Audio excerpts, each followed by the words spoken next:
Hello folks, Dacia have announced that the Dacia Spring is going to be available in the UK for under £15,000, certainly from under £15,000. So I'm going to tell you a bit about the car and the different options that are available, and then I'm going to tell you why I still wouldn't buy one. So there are two different powertrain options. One's called the electric 45, one's the electric 65. The 45 has 44 brake horsepower and will do 0 to 62 in 19.1 seconds, while the 65 comes with 64 horsepower and will do 0 to 62 in 13.7 seconds. They both come with a 26.8 kilowatt hour battery that will give you a claimed 137 miles of range or 186 on city driving only. The cheapest option doesn't give you any DC charging opportunities, so it's going to take you 4 hours to go from 20 to 100% on a home wall box. The electric 65 comes with really quite a lot more. That's the one that's got a bit more power. Realistically, I think it's the one that people are going to go for.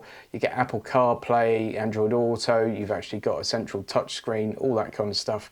Obviously, it'll get you to 0 to 60 in about 6 seconds quicker. That one starts at £5 under 17 grand. And realistically, as I said, that's the one that people are going to order, I'm sure. To put the pricing of it into context, it's a tiny bit cheaper than a Hyundai i10, which is quite impressive considering it's a full EV. But let me tell you why I still wouldn't buy one. Firstly, I think it's great that a manufacturer is producing a cheap new EV.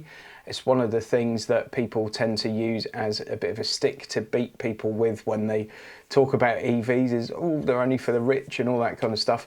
As I've said many times before, you can get used EVs now for a fraction of the cost of lots of the new ones. But to come in with a new model at this entry point, you know, you have to say hats off for them to have the cojones to do it, really. So despite that low starting price, I still think this car's going to depreciate quite heavily. It's got a number of compromises. You know, it's got 78 mile an hour top speed, which, to be fair, for a tiny little car like this is not really an issue.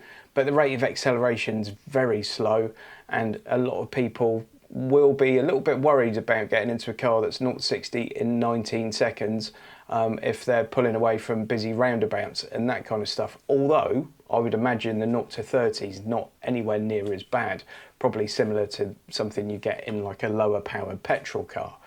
But I still think the car's going to depreciate, and the main reason for that is what else is on offer in the used market. Let's just look on Auto Trader for a second. So for a £5 less than that entry-level Dacia Spring with 44 horsepower that does 0 to 62 in 19 seconds, you can get yourself a year old, possibly like 6 months old, Vauxhall Corsa E. This one is a courtesy car from a main dealer. It's got 3,000 miles on it, £14,990, 222 miles of range. Unlike that entry-level version of the Spring, which doesn't allow you to use DC charging, this one does. You can do 100 kilowatt rapid charging with it.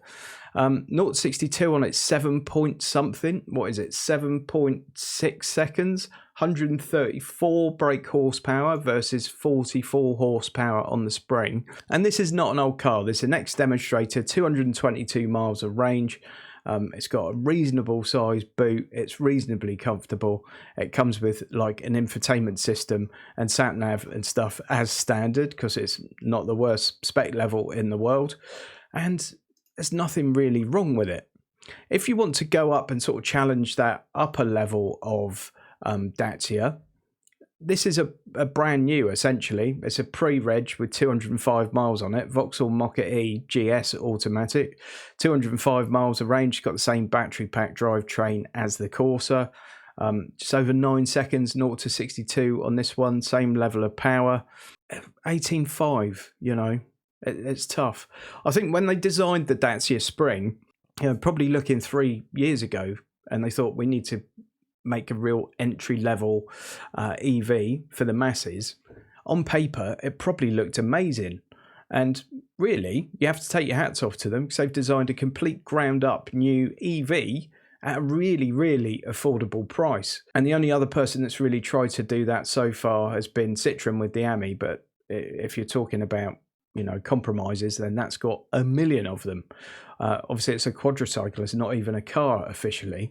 So with the Spring, they've done something really quite impressive and quite special. I would just never buy one because whilst you can get the Corsa E for that kind of money and the Mokka E for this kind of money, Don't forget, when they started looking at the Spring, these were well over 30 grand. And if you're looking at one of these at 30 grand versus a Spring at 15, it then makes perfect sense.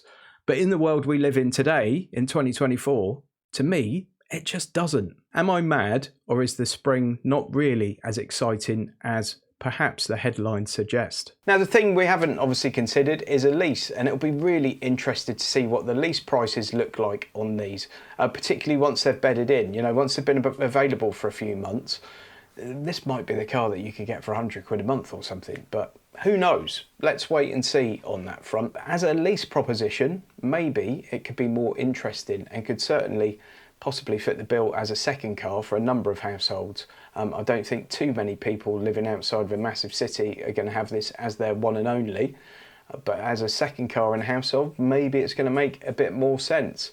Let me know your thoughts. You know, would you go ahead and order a Dacia Spring? Are you excited about this? Do you think it's a great step forward? Or do you think, actually, it's a good headline, but who's going to buy one? You know, what's the audience for it? When I can buy one of those cars we looked at earlier in the video for that kind of money, that's nearly new, how important is it to have a brand new Dacia Spring? Let me know in the comments, folks. Please give the video a thumbs up. Please subscribe if you haven't already done so, and I will catch you on the next one.